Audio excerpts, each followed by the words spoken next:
Bismillahirrahmanirrahim. Si vous n'avez jamais visité Médine ou que l'un de vos proches ne l'a jamais visité, voici une vidéo dans laquelle vous allez pouvoir la découvrir ou la faire découvrir en partageant cette vidéo. Alors la première chose qui frappe lorsque l'on voit la mosquée de Médine, la ville de Médine de manière générale et la mosquée du prophète, que la paix soit sur lui, c'est à quel point elle est illuminée. Vous voyez la lumière qui s'en dégage. Alors, c'est une ville, Médine, qui a accueilli le prophète, que la paix soit sur lui. Après la révélation, il a été combattu. Il a été combattu, on l'a chassé, et il a été chercher refuge dans une ville qui s'appelle At-Taif, une ville qui est à peu près à une centaine de kilomètres de la Mecque.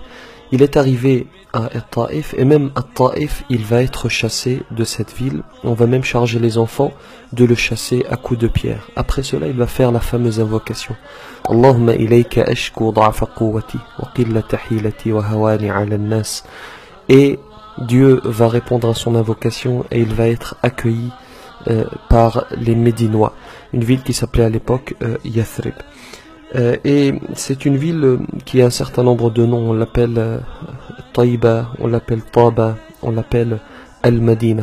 Cette mosquée que vous voyez, ce n'est pas la première mosquée de l'islam, c'est la deuxième. La première mosquée de l'islam, c'est la mosquée de Quba qui est située à 3 km au sud de la ville. Alors on fait une petite pause ici pour vous montrer plusieurs choses. D'abord, voyez ce que vous voyez, cette coupole verte. En dessous de cette coupole, il y a le prophète, que la paix soit sur lui.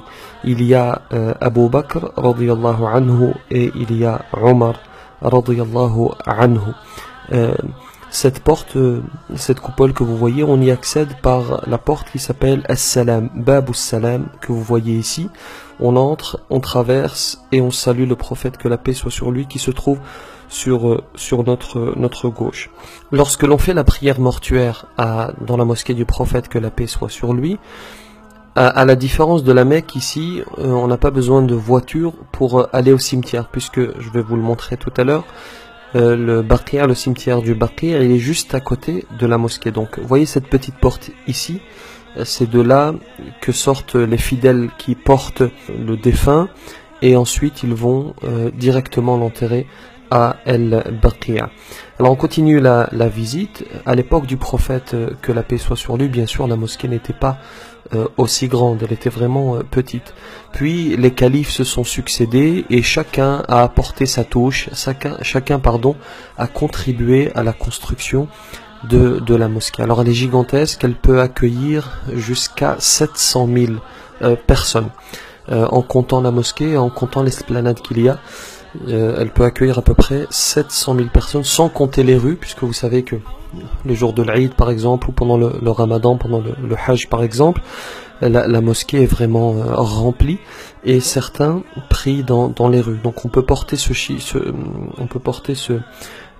nombre de 700 000 à facilement 1 million de personnes. Il y a 10 minarets, vous les voyez, ces minarets, qui culminent à 103 mètres. Il y a, à l'époque du prophète, que la paix soit sur lui, il y avait 3 portes, il y en a aujourd'hui 85. Vous voyez, ce que vous voyez ici, ce sont des parasols. Alors, ils ont été mis il y a quelques années, ils ont été mis en place il y a quelques années. Donc il y en a 250 et chacun couvre une superficie d'à peu près 615 mètres carrés pour permettre, notamment le jour du vendredi, aux musulmans de ne pas être exposés au soleil. Dans la ville, dans cette mosquée, une prière, d'après nos textes, une prière équivaut à 1000 prières, et à la Mecque, une prière équivaut à 100 000. Concernant les coupoles, alors cette coupole verte, elle fait 9 mètres, il y a 27 coupoles mobiles. Ensuite, ce que vous voyez ici, c'est El-Baqi', le cimetière du Baqi', alors dans lequel sont enterrés un certain nombre de compagnons, de savants. Il y a par exemple Ibrahim, le fils du prophète Mohammed, que la paix soit sur lui. Il y a sa fille Fatima az-Zahra. Il y a le savant Malik ibn Anas. Il y a Uthman ibn Affan, le compagnon. il y a Abbas ibn Abd al-Muttalib, l'oncle du prophète, que la paix soit sur lui. Voilà, n'hésitez pas à partager la vidéo pour partager toutes ces informations, et on remercie Tasjilat al-Haramain qui ont fourni les images. على محمد صلى الله عليه وسلم